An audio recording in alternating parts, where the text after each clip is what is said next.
आज आप double engine सरकार की बात कर रहे हैं। उस समय सपा और बसपा ने केंद्र सरकार को समर्थन दिया था, तब भी तो डबल इंजन की सरकार थी। 12-17 के बीच में आप थे, केंद्र के अंदर यूपी की सरकार थी, तब आपने दबाव बनाने का प्रयास क्यों नहीं किया? तब आपको याद नहीं आई जाति का जनगणना, तब आपको सामाजिक न्याय समिति की याद नहीं आई, तब आपको पिछड़ा याद नहीं आए, तब आपको दलित याद नहीं आए, तब आपको अल्पसंख्यक याद नहीं आए। डिबेट के अंदर बैठ के आपसे बकर बकर करवा लो, तथ्यों से बात करिए ना।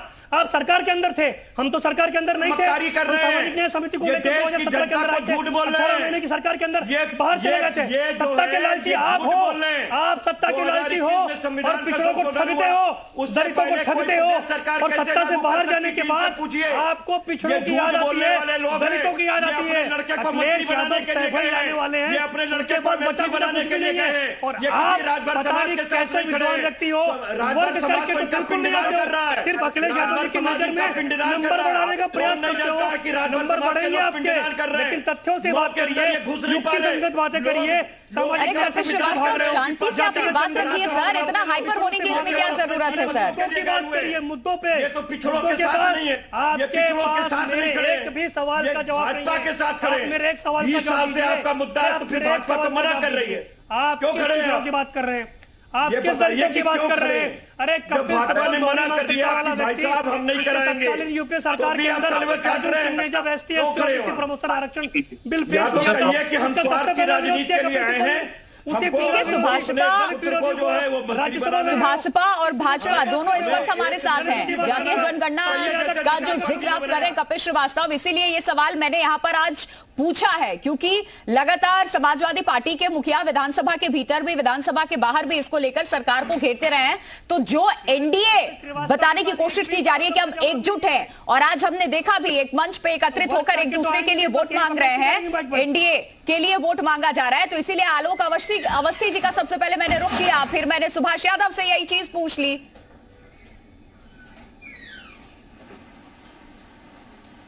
नहीं तो मैंने तो आपको दिखाया कि देखिए ना, ये उनके साथ नहीं खड़े, वो तो कह रहे हैं साहब हमने मना कर दिया। आलोक अवस्थी जी, मुख्यमंत्री योगी आदित्यनाथ जी ने कहा कि जनगणना हमेशा केंद्र का विषय रहा है, राज्य का विषय नहीं रहा है, और केंद्र सरकार ने इसके लिए आयोग बनाया हुआ है। आयोग की रिपोर्ट आने दीजिए, वो सभी वर्गों से बात कर रही है, सभी राज्यों से बात कर रही है। उसका निर्णय क्या होगा? संवैधानिक संशोधन आपने 2021 में कर दिया और आपको जानकारी नहीं है। कपिल श्रीवास्तव खाली सच बोलना है। प्रिया जी इनसे पूछिए कि ये झूठ और भ्रम क्यों फैला रहे हैं। और प्रकाश जी ठीक कहते थे, ओम प्रकाश राजभर साहब, कि भारतीय जनता पार्टी के प्रधानमंत्री नंबर 1 के झूठे हैं। वो भारतीय जनता ये सच में हो गए। सबसे ज्यादा भ्रम समाजवादी आप बताइए ना कि फिर हाई कोर्ट और सुप्रीम कोर्ट करते हैं और ठगने का काम पिछड़ों को करते हैं। आपने 2021 में क्यों संशोधन कर लिया? ना करते आपने 2021 के अंदर संशोधन क्यों किया? ये मुझे बताइए कि अब राज्य सरकारें भी करा सकती हैं, तभी तो बिहार राज्य। क्या ये एक सबसे बड़ा मुद्दा है ऑपोजिशन के पास, आलोक अवस्थी जी, जिस पे आपकी सरकार घिरती नजर आ रही है? जो कपिल श्रीवास्तव आपसे सवाल पूछ रहे हैं, आपकी सहयोगी पार्टी ही अपने विचारों को सामने रख रही है, और उसी को लेकर यह सवाल इन्होंने पूछा भी था। कहीं ये तो नहीं होगा कि एक बार फिर चुनाव के बाद यही भगदड़ देखने को मिलेगी, जो पहले उत्तर प्रदेश के विधानसभा चुनाव में या लोकसभा चुनाव में भी पिछले हमने देख लिया है? देखिए प्रिया जी, हमारी पार्टी के अंदर भी कई लोगों का विचार है जनगणना होना चाहिए, और इसके लिए केंद्र सरकार ने एक आयोग का गठन किया हुआ है जो सभी राज्यों से बात कर रही है। वो अपना जब केंद्र के पास संकलित होकर रिपोर्ट आएगी, उसके ऊपर फैसला होगा कैबिनेट में। ठीक है सर। विजय उपाध्याय जी का मैं अब रुख कर रही हूँ, इस चर्चा में बहुत कम वक्त मैं उनको दे पाई हूँ। ठीक है सर, विजय उपाध्याय जी, क्या उत्तर प्रदेश के चुनाव में ये सबसे महत्वपूर्ण मुद्दा बनने वाला है लोकसभा चुनाव में, और इसका कितना इम्पैक्ट रहेगा, कितना इम्पैक्टफुल है ये? देखिए, ये जिन बीजेपी का निकाला हुआ है, ये न समाजवादी पार्टी ने इसको शुरू किया था, न सुहेलदेव भारतीय समाज पार्टी ने शुरू किया था। सबसे पहले, जैसा सुभाष यादव कह रहे हैं कि 2001 में हुकुम सिंह कमेटी बनी। हुकुम सिंह कमेटी ने 2002 चुनाव के पहले अपनी रिपोर्ट दे दी थी। वो रिपोर्ट की कॉपी मेरे हाथ में है। जिसको न पता हो मैं बता दूं, ये राजनाथ सिंह जी की फोटो है, और पूरी सामाजिक न्याय की पहल और सामाजिक न्याय की पूरी राजनीतिक पहल का पूरी जानकारी इसमें है। इसमें आंकड़े भी दिए हैं और इसमें सुझाव भी दिए गए हैं। ये सुझाव ये था कि जो 27% का आरक्षण है उसको डिवीजन में कर दिया जाए। कुछ जातियों को, जिनको 5% आरक्षण कर दिया जाए, बाकी अति पिछड़ी जो जातियां हैं उनको 9% कर दिया जाए, और अत्यधिक पिछड़ी जातियों को 14% कर दिया जाए।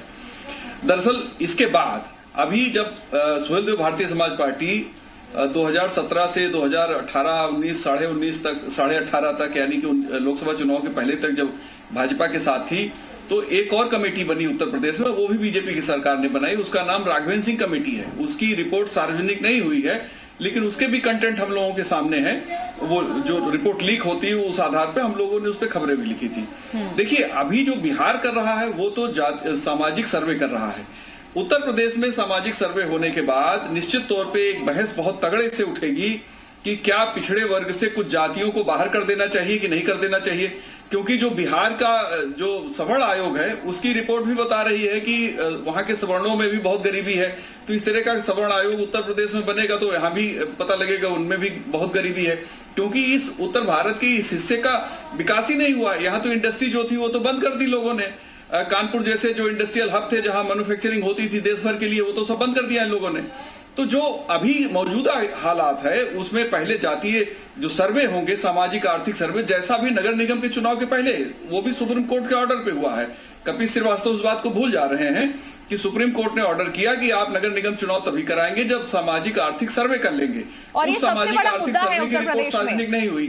मुझे लगता है कि नहीं, ये मुद्दा नहीं है। मुझे लगता है सबको पता है कि जाति की कितनी आबादी है, क्योंकि 1931 की जनगणना की रिपोर्ट में वो क्या जनगणना है और सर्वे को आप जनगणना से जोड़ देंगे। सर, मेरे पास वक्त इतना ही था, जातीय जनगणना को आज उठाना बहुत जरूरी इसलिए था क्योंकि कल एक बार फिर अखिलेश यादव इस चीज का जिक्र जरूर करेंगे जब वो जनसभा को संबोधित करेंगे, समाजवादी पार्टी के कार्यकर्ताओं को संबोधित करेंगे, क्योंकि विधानसभा के भीतर भी इस मुद्दे को उठाया गया, बाहर भी इस मुद्दे को उठाया गया। चुनाव नजदीक है और ऐसे में हर एक मुद्दे को जिस पर सरकार घिरती नजर आ रही है, ऑपोजिशन उन मुद्दों को लेकर आता है और होता भी है। ये चुनाव से पहले चाहे सत्ता पक्ष हो वो ऑपोजिशन को घेरती है या विपक्ष हो वो सरकार पे इस तरीके से सवाल खड़े करता है इन चीजों को लेकर। बहुत शुक्रिया सभी मेहमान मेरे साथ चर्चा में जुड़े। एक छोटा सा ब्रेक, खबरें आगे जा रही है।